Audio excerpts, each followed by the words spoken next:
आशंका जताई जा रही है कि नागमती नदी का जलस्तर बढ़ने से सैकड़ों गांवों में बाढ़ आ सकती है। इसके अलावा कच्छ के ओखा में भी बाढ़ का खतरा पैदा हो गया है। मौसम विभाग के मुताबिक देवभूमि द्वारका जिले के ओखा में पिछले 24 घंटे में 80 किलोमीटर से ज्यादा बारिश दर्ज की गई। देश भर में गुजरात का ओखा शहर तीसरे नंबर पर रहा, जहां पिछले 24 घंटे में सबसे ज्यादा बारिश रिकॉर्ड हुई।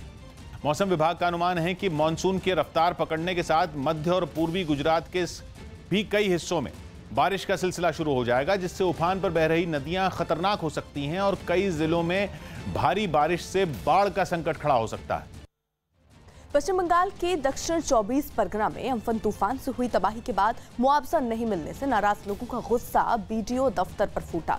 लोगों ने दफ्तर में जमकर तोड़फोड़ की और गेट को भी तोड़ने की कोशिश की। ये तस्वीरें दक्षिण 24 परगना के अजंत्य नगर ग्राम पंचायत की है, जहां पर राहत सामग्री के लिए बड़ी संख्या में लोग बीडीओ दफ्तर पहुंचे थे। लोगों का आरोप है कि भ्रष्टाचार की वजह से उन्हें मुआवजा नहीं मिल रहा है। लोगों ने न सिर्फ दफ्तर में तोड़फोड़ की बल्कि राहत सामग्री भी लूट ली।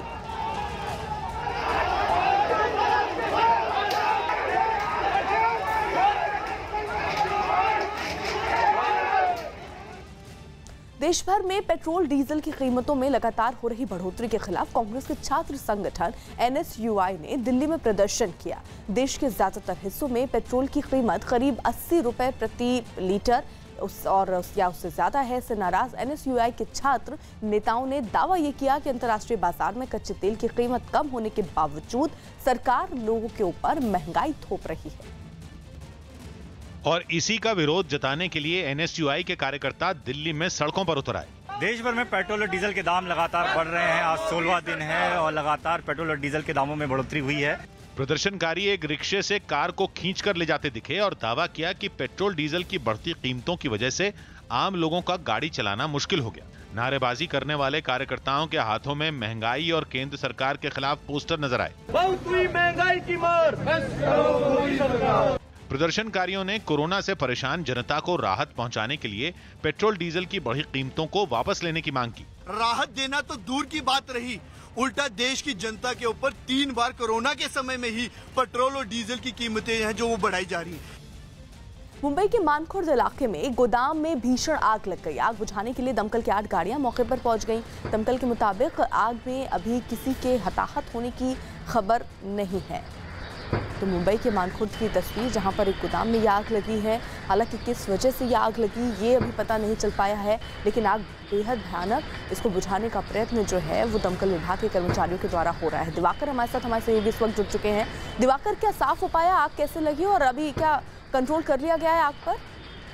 देखिए, अभी तक फायर ब्रिगेड की 8 गाड़ियां जो है, जो फायर फाइटर इंजन है और 8 टैंकर जो है मौके पर मौजूद हैं। और आग, क्योंकि स्क्रैप्स के 5 गोदाम है, छोटे छोटे हैं, उसमें आग लगी है और इसलिए क्योंकि स्क्रैप होने की वजह से आग लगातार बढ़ती जा रही है। और महत्वपूर्ण चीज है कि आसपास जो है वो झोपड़पट्टी का एरिया है मंडला इलाके में, जहां पर आग लगी है और उसके बीचों बीच ये स्क्रैप्स के गोदाम है जहां पर आग लगी है। हालांकि फायर ब्रिगेड की लगातार कोशिश है कि आग पर काबू पाया जाए, क्योंकि स्क्रैप्स के गोदाम है और साथ ही साथ ऑयल ड्रम्स के होने की बात भी फायर ब्रिगेड की तरफ से कही जा रही है, उसमें भी आग लगी है। तो जल्द से जल्द इस आग पर काबू पाया जाए, इसके लिए लगातार फायर ब्रिगेड की कोशिश जारी है। लेकिन अभी तक आग पर कंट्रोल नहीं पाया जा सका है, क्योंकि ये बाहर का हिस्सा है, हाईवे का हिस्सा है, इसलिए हवाएं भी तेज हैं, जिसके चलते आग बढ़ रही है। तो ऐसे में फायर ब्रिगेड की एक कोशिश है कि जल्द से जल्द इस आग पर काबू पाया जाए, क्योंकि आसपास उसके बहुत बड़ी झोपड़पट्टियां हैं। तो ऐसे में अगर आग फैलती है तो लोगों के लिए खतरा हो सकता है जाहिर तौर पर, इसलिए लगातार कोशिश जारी है।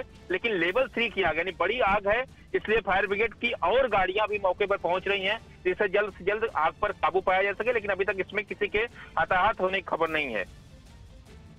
उत्तराखंड के पिथौरागढ़ में एक पुल के अचानक टूटने से उसके ऊपर से गुजर रहा एक ट्रक हादसे का शिकार हो गया। यह पुल पिथौरागढ़ की मुंशियारी मिल में सड़क पर बना था।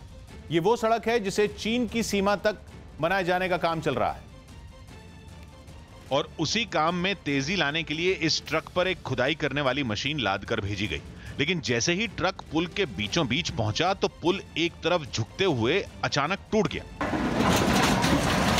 पुल के साथ ट्रक भी नीचे खाई में जा गिरा। इससे पहले ट्रक के ड्राइवर ने बड़ी सावधानी से पुल को पार करने की कोशिश की। ट्रक पर काफी वजन था, इसलिए ड्राइवर ने अपनी रफ्तार भी धीमी रखी, लेकिन वो पुल ट्रक और खुदाई करने वाली मशीन के वजन को नहीं संभाल पाया और बीच से टूट गया। इस हादसे में ट्रक में सवार 2 लोग घायल हो गए। हादसे के बाद ट्रक और खुदाई करने वाली मशीन नीचे नाले में गिरी दिखी। साथ ही बीच से टूटे हुए पुल के 2 टुकड़े भी नजर आए। अत्यधिक भार के कारण वो पुल क्षतिग्रस्त हुआ है।